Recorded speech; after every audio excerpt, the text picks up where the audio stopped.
night of October 15th to 16th, 1946.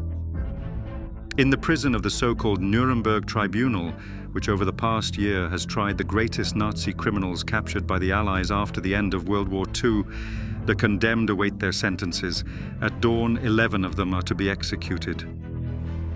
Because there are great fears that some of them might want to evade justice by suicide, the guards keep the lights on them all night, and the condemned are not allowed to sleep on their stomachs so that their hands are constantly visible.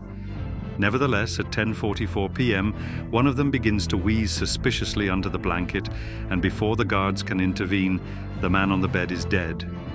Unfortunately, it is by far the biggest fish of the entire process.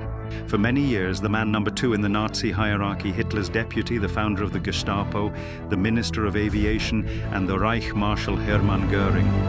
How Göring managed to hide an intact cyanide capsule with which he poisoned himself remains unclear to this day. There are many theories, from the claim he left in a farewell letter that he managed to hide 3 such capsules in various places from the moment of his arrest, to the variant that he manipulated American guards through a combination of personal charm and friendly gifts. After all, it would be nothing new for Göring. Among prominent Nazis, he was considered the greatest charmer in every sense of the word. For the brave flying ace of World War I, or for the clever and witty companion, much better than Hitler and Goebbels combined. But also for a vain dandy who changed uniforms up to 5 times a day, or for a boastful collector of art, most of which he stole from his victims, and also for a man morbidly obsessed with power and wealth, which, despite millions of deaths and the greatest genocide in history, brought him to the brink of the gallows.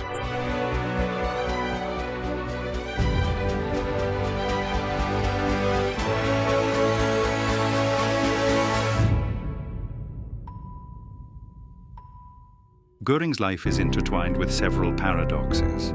The first of them is that although he was the son of a German colonial official and a simple Bavarian peasant woman, his upbringing was most influenced by his godfather Hermann Eppenstein, who was a wealthy and, now pay attention, Jewish doctor, his mother's lover, and also the owner of Mautendorf Castle near Salzburg, where he let the family live. It was in the noble rooms here that young Hermann developed a taste for the luxury he would seek throughout his life. Göring studied at military schools in Karlsruhe and Berlin, and when World War I began, he became enthusiastic about aviation. These are shots from the time when Hermann was just over 20, and when he made a name for himself as a flying ace. He demonstrably shot down at least 18 enemy aircraft and ended the war as the commander of the most feared squadron, the so-called Richthofen Circus, and with the highest state decoration. But it is precisely the end of the war that Göring cannot stomach. Together with other Germans, he feels that the defeat was not caused on the battlefield, but by the betrayal of Republicans, Communists, and Jews in the Berlin government, as critics call it. Göring himself has to humiliatingly earn a living as an air taxi pilot. However, one of the assignments takes him to the Swedish castle Rokelstad, where he falls passionately in love with the German-Swedish noblewoman Karin von Kanzow. It doesn't matter that she is married and has a child. Göring divorces her, marries her, and moves with her to Munich. By the way, Karin enthusiastically shares her husband's political views, including the idea of Nordic-Germanic superiority. In Munich, the newlyweds are looking for an association that would represent their worldview. They find it soon. It is called the National Socialist German Workers' Party, abbreviated as NSDAP, and its leader is a certain Adolf Hitler. The year is 1922, and the two hit it off. Hitler enthusiastically welcomes the war hero into the still small party and immediately gives him a task: to train the party's combat unit called the SA. A year later, they try everything out during an attempted coup d'etat, which later, according to the inn where it began, gets the derogatory name Beer Hall Putsch. During it, the SA units want to take control of Munich, but the police literally shoot down their procession. Hitler is arrested, and Göring himself is severely wounded in the groin. Immediately afterwards comes another paradox. His life is saved by a Jewish doctor to whom his companions carry him.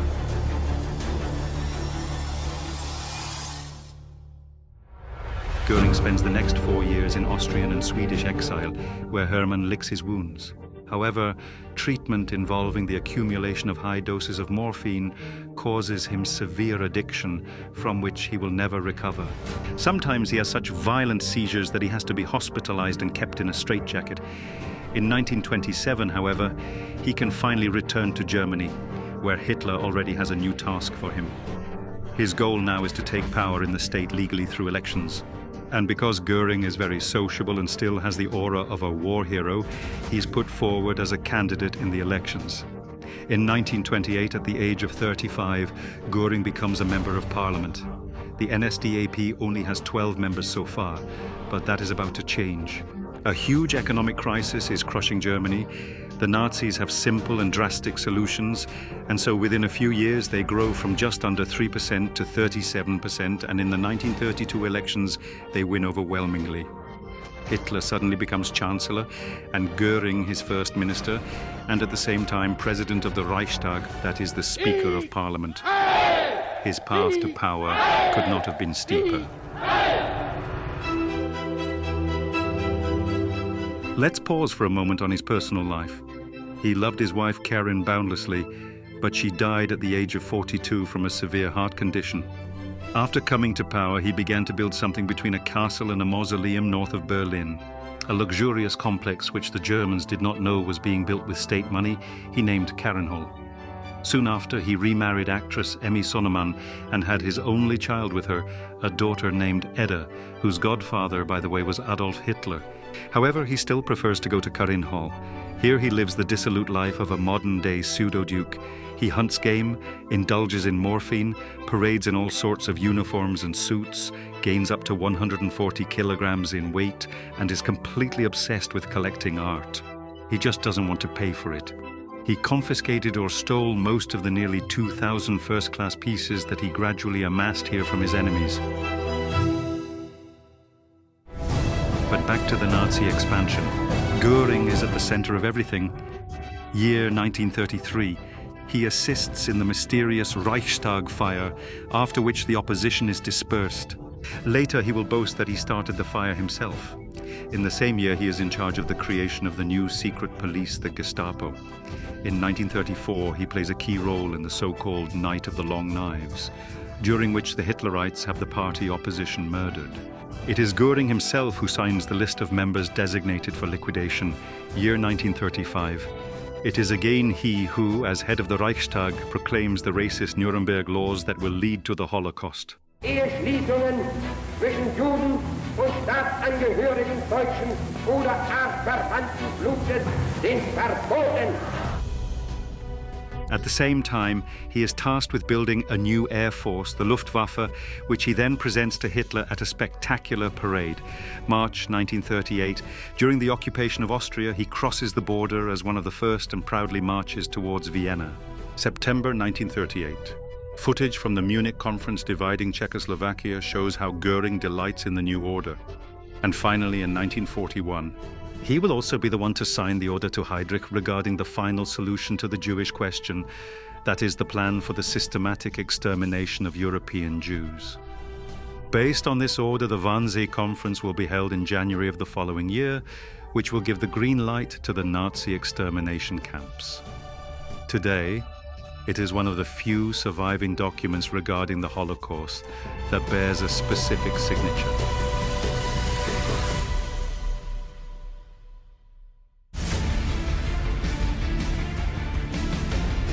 Hermann Göring's finest hour then comes with the start of World War II. At that time, Göring is perhaps even more popular than Hitler himself. The Führer himself values him so much that he officially appoints him as his successor in case something happens to him, and also promotes him in July 1940 to the newly created rank of Reich Marshal.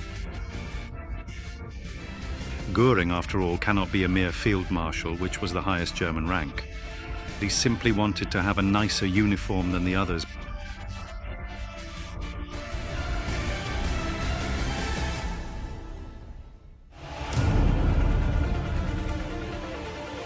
But the situation will soon begin to turn around. The first problem arises in the second half of 1940 when Göring's Luftwaffe fails to win the air battle for Britain. Another blow comes in 1943 when the Reich Marshal boasts that he can save the encircled German army at Stalingrad with an airlift. He fails to do so, which infuriates Hitler as well.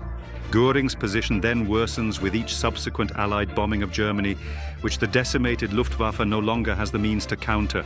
Mocked by his former command and ignored by Hitler, the Crown Prince of the Third Reich sinks into depression as the war ends. Ahead of the advancing Red Army, in the spring of '45, he packs his artworks, has his beloved Karrenhol razed to the ground, and hides in the Nazi lair of Obersalzberg in southern Germany.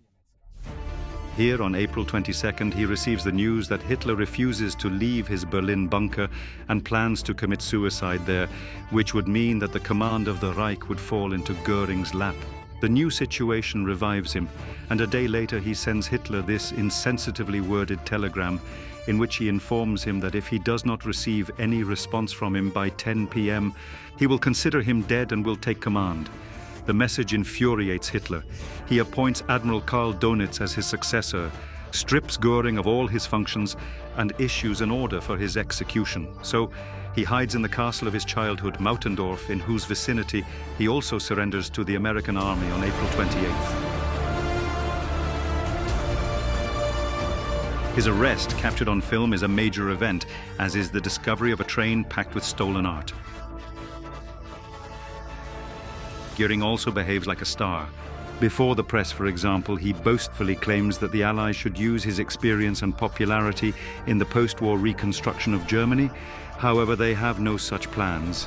In Nuremberg, they are preparing a tribunal to publicly condemn and punish the captured Nazi leaders. And the former second man of the Reich is to become the main figure in this process.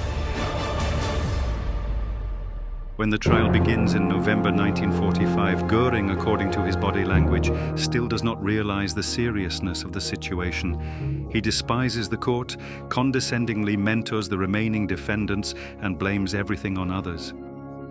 It is not until the prosecution shows horrifying footage from the liberated extermination camps that his humor disappears. He looks away, perhaps not because he feels sorry for the victims, but because it dawns on him for the first time that neither he nor the others have a chance to get out of this. After months of interrogations, then comes October 1st, 1946, and with it the inevitable. Hermann Göring, along with 10 other Nazi defendants present, is sentenced to death by hanging. Göring protests and as a soldier wants to demand at least execution by firing squad. But the court denied that because firing squads were meant for soldiers. Hangings were for criminals. So comes the night from 15th to the 16th of October, the night when Hermann Göring, once Reich Marshal and now a mere prisoner, dies at the age of 53, fulfilling the last paradox of his life. The manner of his death and its circumstances are as bitter for him as they were for his captors.